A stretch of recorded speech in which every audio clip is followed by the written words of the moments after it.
Good evening, America.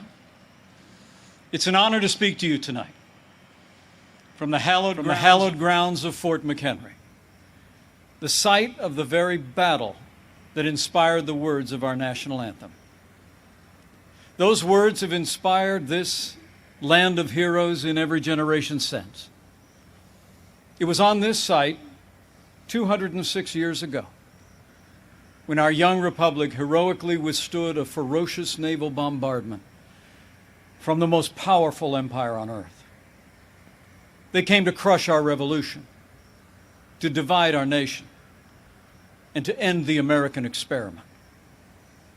The heroes who held this fort took their stand for life, liberty, freedom, and the American flag.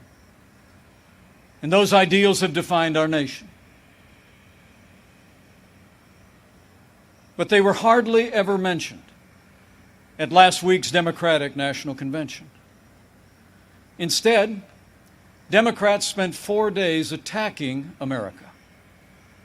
Joe Biden said that we were living through a season of darkness. But as President Trump said, where Joe Biden sees American darkness, we see American greatness.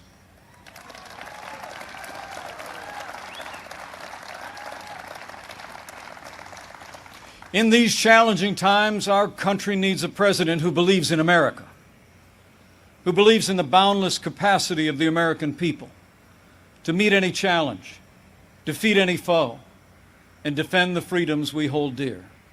America needs 4 more years of President Donald Trump in the White House.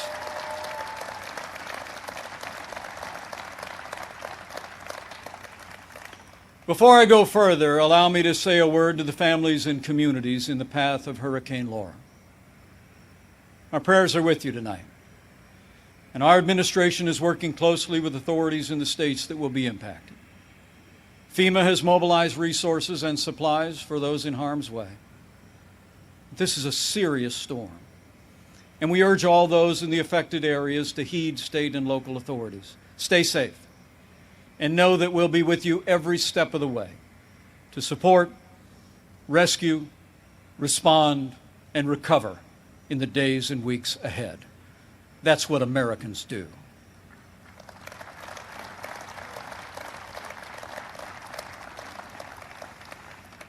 Four years ago, I answered the call to join this ticket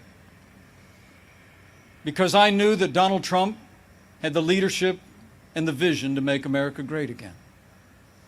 And for the last 4 years, I've watched this president endure unrelenting attacks, but get up every day and fight to keep the promises that he made to the American people.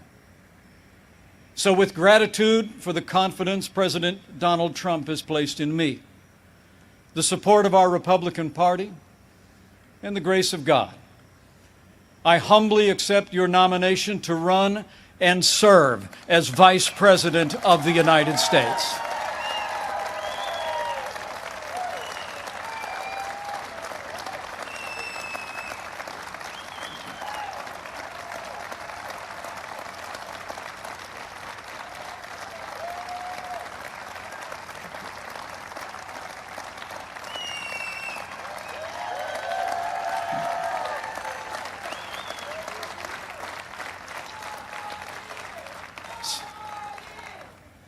Serving the American people in this office has been a journey I never expected.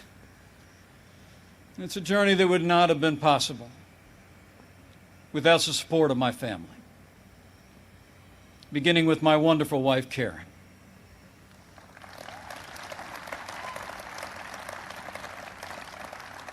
She's a lifelong school teacher, an incredible mother to our 3 children.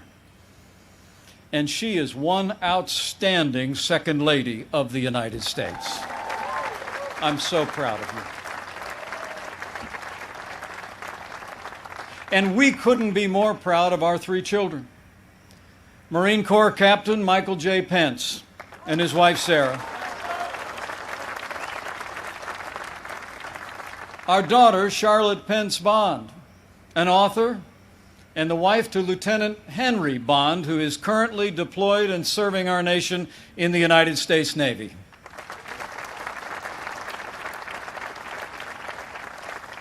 And our youngest, a recent law school grad, our daughter Audrey, and her fiancé, who, like so many other Americans, had to delay their wedding this summer.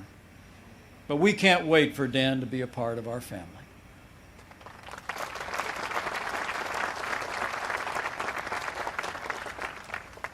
In addition to my wife and kids, the person who shaped my life the most is also with us tonight. My mom, Nancy.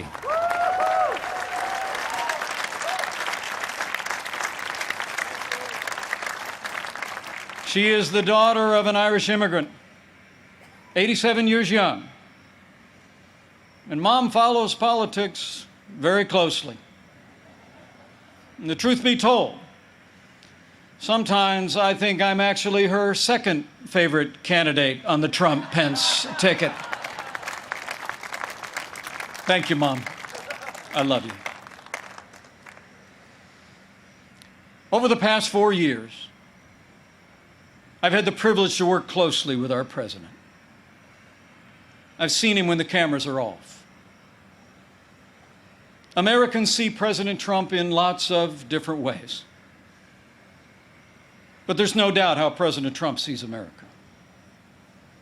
He sees America for what it is. A nation that has done more good in this world than any other. A nation that deserves far more gratitude than grievance.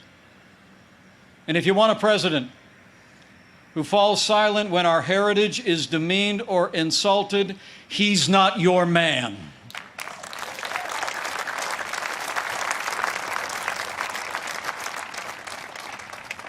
Now, we came by very different routes to this partnership. And some people think we're a little bit different. But you know, I've learned a few things watching him. Watching him deal with all that we've been through over the past 4 years. He does things in his own way, on his own terms. Not much gets past him. And when he has an opinion, he's liable to share it. He's certainly kept things interesting. But more importantly, President Donald Trump has kept his word to the American people.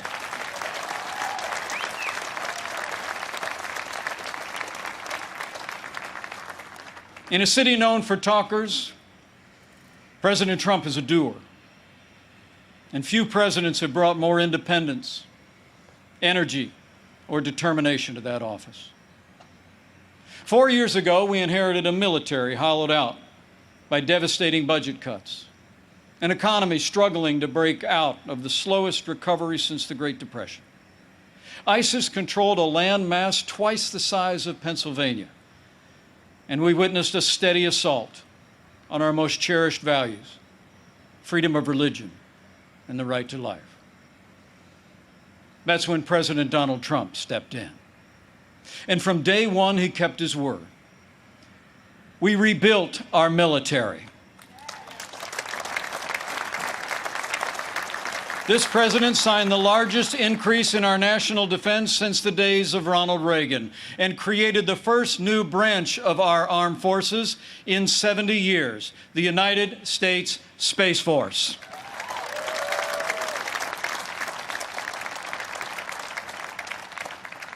And with that renewed energy, we also returned American astronauts to space on an American rocket for the first time in nearly 10 years.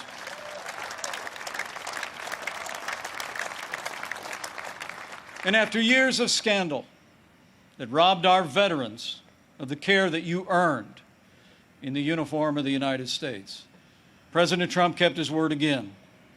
We reformed the VA, and Veterans Choice is now available for every veteran in America.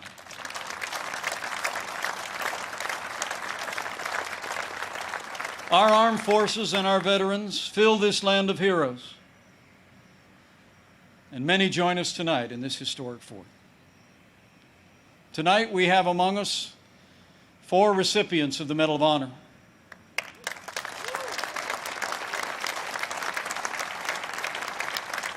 6 recipients of the Purple Heart. A Gold Star mother of a gallant Navy SEAL. And wounded warriors from Soldier Strong, a group that serves our injured veterans every day. We are honored by your presence, and we thank you for your service.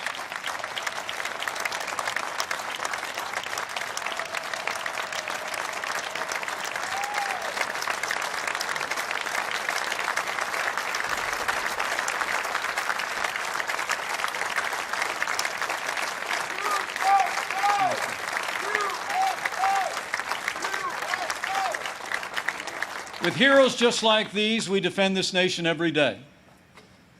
And under this Commander-in-Chief, we've taken the fight to radical Islamic terrorists on our terms, on their soil. Last year, American armed forces took the last inch of ISIS territory, crushed their caliphate, and took down their leader without one American casualty.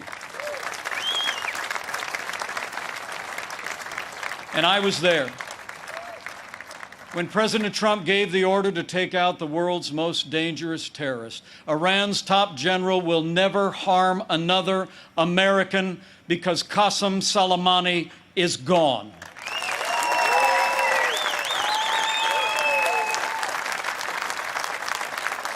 My fellow Americans, you deserve to know, Joe Biden criticized President Trump following those decisions to rid the world of 2 terrorist leaders. But it's not surprising, because history records that Joe Biden even opposed the operation that took down Osama bin Laden. It's no wonder that the Secretary of Defense under the Obama-Biden administration once said that Joe Biden has been, and I quote, wrong on nearly every major foreign policy and national security issue over the past 4 decades. So we've stood up to our enemies, and we've stood with our allies. Like when President Trump kept his word and moved the American embassy to Jerusalem, the capital of the State of Israel, setting the stage for the first Arab country to recognize Israel in 26 years.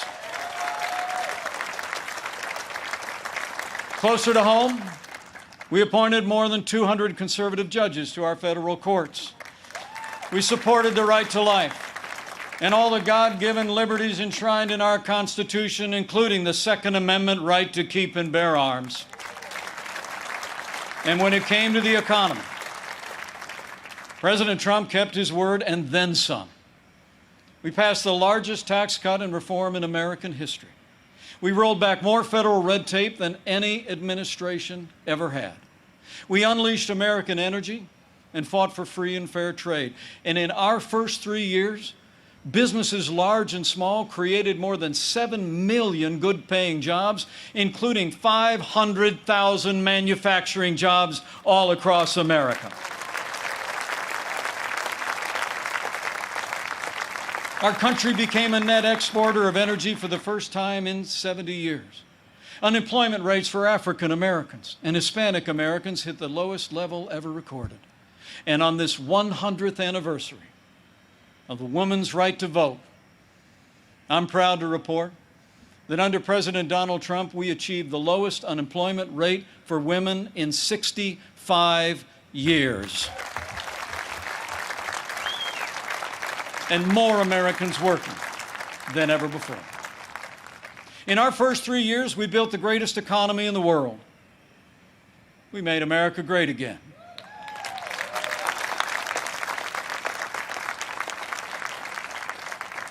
And then the coronavirus struck from China. Before the first case of the coronavirus spread within the United States, the President took unprecedented action and suspended all travel from China, the second largest economy in the world. Now, that action saved untold American lives. And I can tell you firsthand, it bought us invaluable time to launch the greatest national mobilization since World War II. President Trump marshaled the full resources of our federal government from the outset. He directed us to forge a seamless partnership with governors across America in both political parties. We partnered with private industry to reinvent testing and produce supplies that were distributed to hospitals around the land. Today, we're conducting more than 800,000 tests a day, and we have coordinated the delivery of billions of pieces of personal protective equipment for our amazing doctors, nurses, and healthcare workers.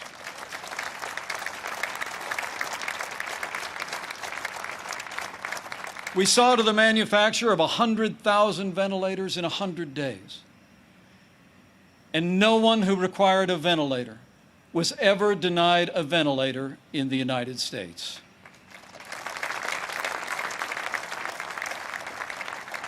We built hospitals, surged military medical personnel, and enacted an economic rescue package that saved 50 million American jobs. As we speak, we're developing a growing number of treatments known as therapeutics, including convalescent plasma, that are saving lives all across America. Now, last week, Joe Biden said that no miracle is coming. Well, what Joe doesn't seem to understand is that America is a nation of miracles.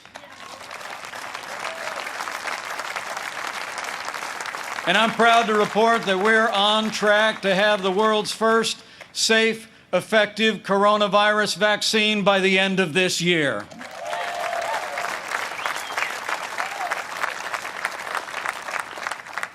After all the sacrifice in this year like no other, all the hardship, we're finding our way forward again.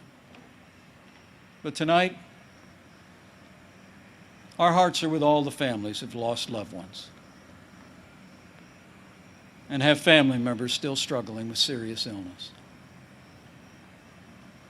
In this country, we mourn with those who mourn. We grieve with those who grieve. And this night, I know that millions of Americans will pause and pray for God's comfort for each of you.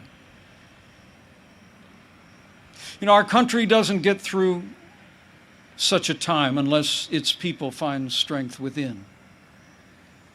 The response of doctors, nurses, first responders, farmers, factory workers, truckers, and everyday Americans who put the health and safety of their neighbors first has been nothing short of heroic.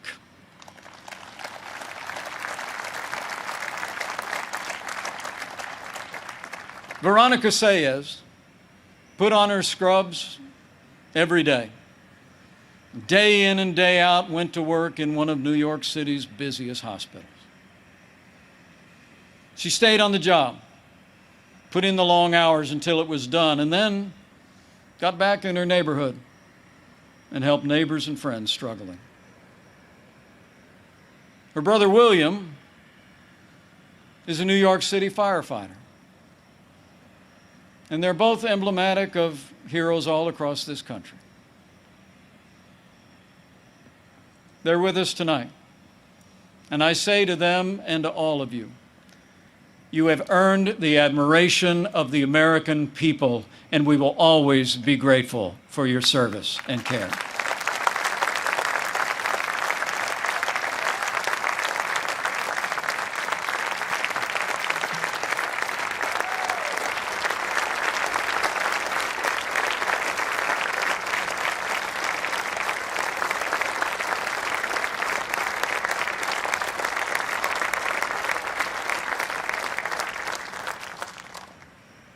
Thanks to the courage and compassion of the American people, we're slowing the spread. We're protecting the vulnerable. And we're saving lives. And we're opening up America again. Because of the strong foundation that President Trump poured in our first 3 years, we've already gained back 9.3 million jobs in the last 3 months alone.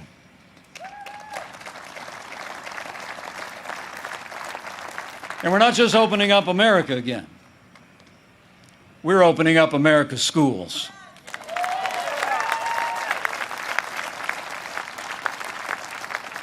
And I'm proud to report that my wife, Karen, that school teacher I've been married to, will be returning to her classroom next week.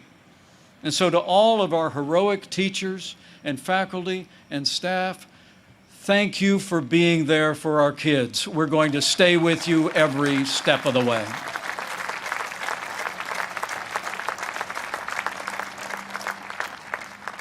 In the days ahead, as we open up America again, I promise you, we'll continue to put the health of America first. And as we work to bring this economy back, we all have a role to play, and we all have a choice to make. On November 3rd, you need to ask yourself, who do you trust to rebuild this economy? A career politician who presided over the slowest economic recovery since the Great Depression? Or a proven leader who created the greatest economy in the world? The choice is clear. To bring America all the way back, we need 4 more years of President Donald Trump in the White House.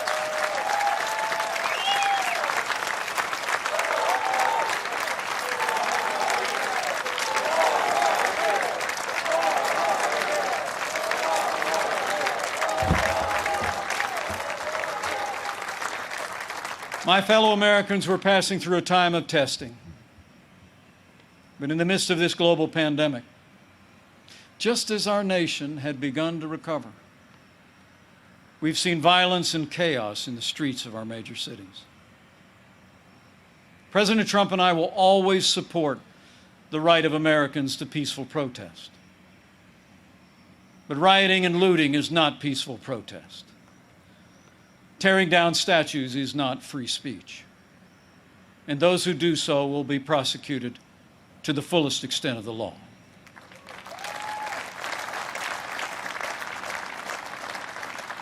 Last week, Joe Biden didn't say one word about the violence and chaos engulfing cities across this country. So let me be clear. The violence must stop, whether in Minneapolis, Portland, or Kenosha. Too many heroes have died defending our freedom to see Americans strike each other down. We will have law and order on the streets of this country for every American of every race and creed and color.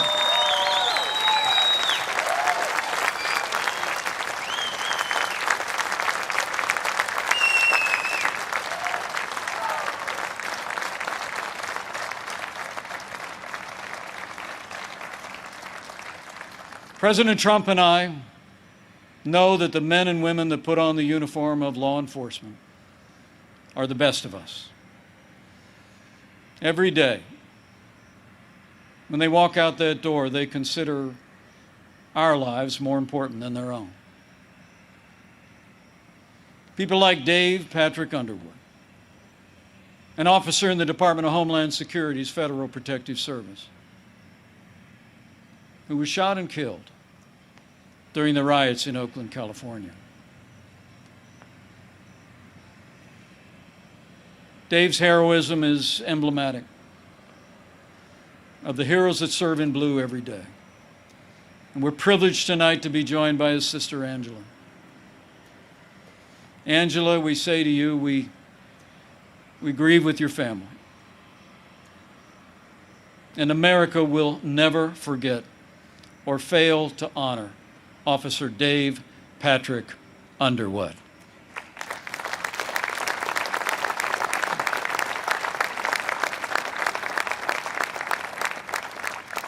The American people know we don't have to choose between supporting law enforcement and standing with our African American neighbors to improve the quality of their lives, education, jobs, and safety. And from the first days of this administration, we've done both. and we will keep supporting law enforcement and keep supporting our African American and minority communities across this land for 4 more years.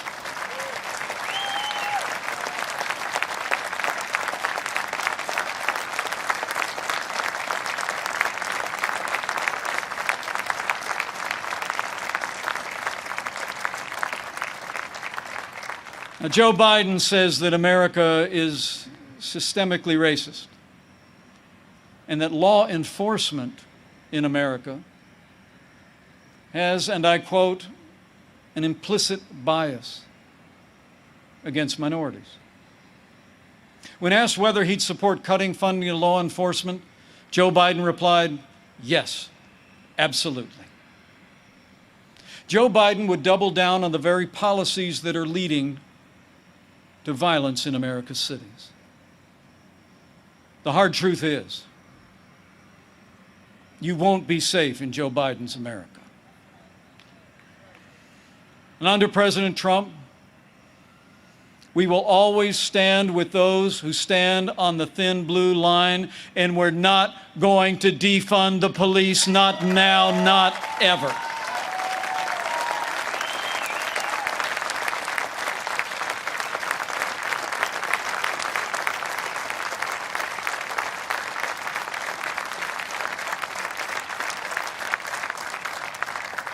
My fellow Americans, we're passing through a time of testing, but soon we will come to a time for choosing.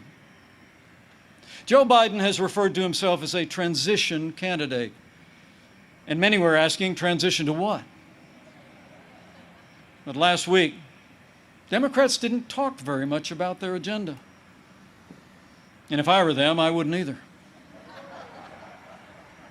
I mean, Bernie Sanders did tell his followers that Joe Biden would be the most liberal president in modern times. In fact, he said, and I quote, that many of the ideas he fought for, that just a few years ago were considered radical, are now mainstream in the Democratic Party. At the root of their agenda is the belief that America is driven by envy, not aspiration. That millions of Americans harbor ill will toward our neighbors instead of loving our neighbors as ourselves. The radical left believes that the federal government must be involved in every aspect of our lives to correct those American wrongs. They believe the federal government needs to dictate how Americans live, how we should work, how we should raise our children, and in the process deprive our people of freedom, prosperity, and security. Their agenda is based on government control. Our agenda is based on freedom.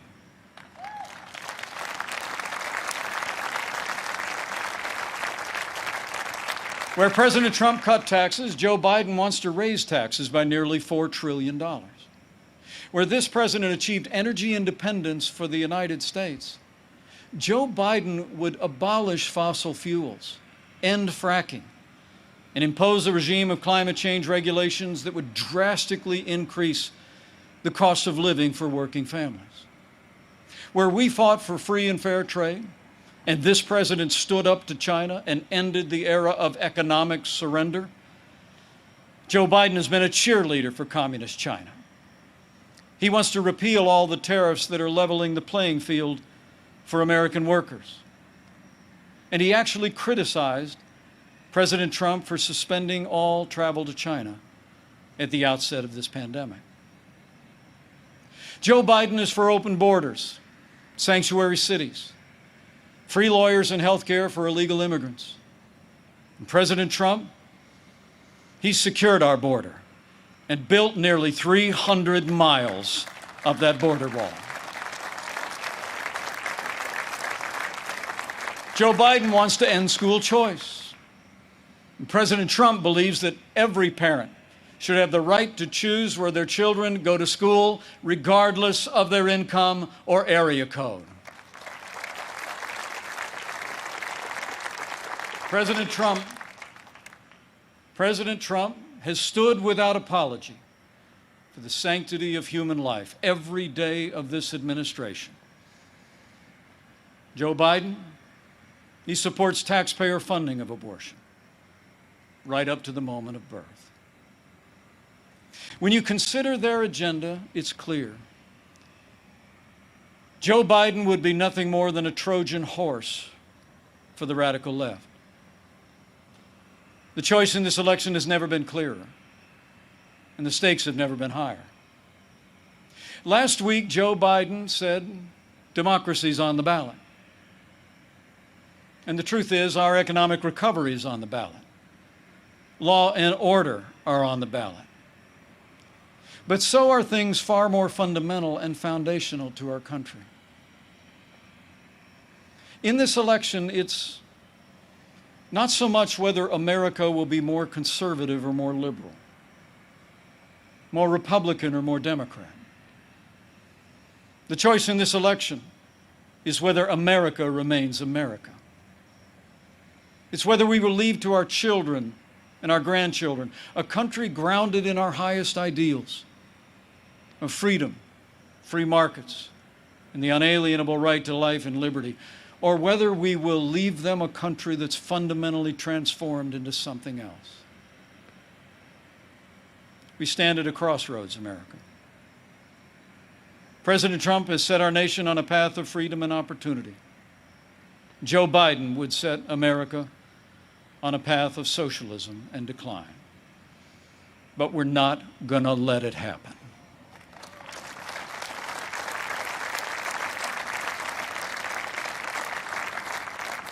President Donald Trump believes in America and in the goodness of the American people, the boundless potential of every American to live out their dreams in freedom. And every day, President Trump has been fighting to protect the promise of America. Every day, our president has been fighting to expand the reach of the American dream. And every day, President Donald Trump has been fighting for you. And now it's our turn to fight for him.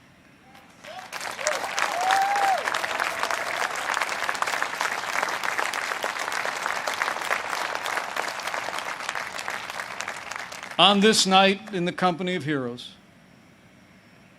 I'm deeply grateful. Deeply grateful for the privilege of serving as Vice President of this great nation and to have the opportunity to serve again. I pray to be worthy of it, and I will give that duty all that's in me. In the year 2020, the American people have had more than our share of challenges. But thankfully, we have a president with the toughness, energy, and resolve to see us through.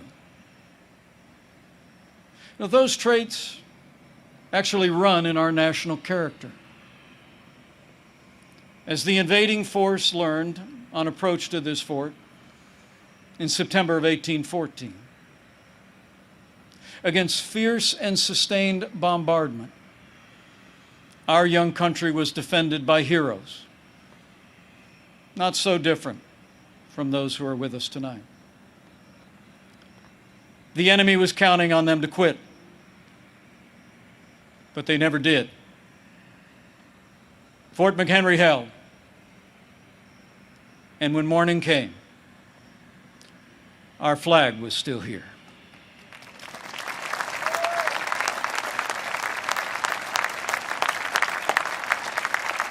My fellow Americans, we're going through a time of testing. But if you look through the fog of these challenging times, you will see our flag is still there today.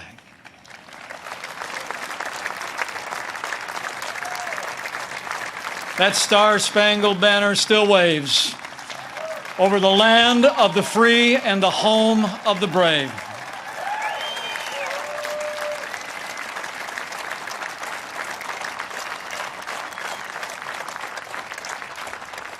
From these hallowed grounds, American patriots in generations gone by did their part to defend freedom. Now it's our turn. So let's run the race marked out for us. Let's fix our eyes on Old Glory and all she represents. Let's fix our eyes on this land of heroes and let their courage inspire. And let's fix our eyes on the author and perfecter of our faith and our freedom. And never forget that where the Spirit of the Lord is, there is freedom. That means freedom always wins.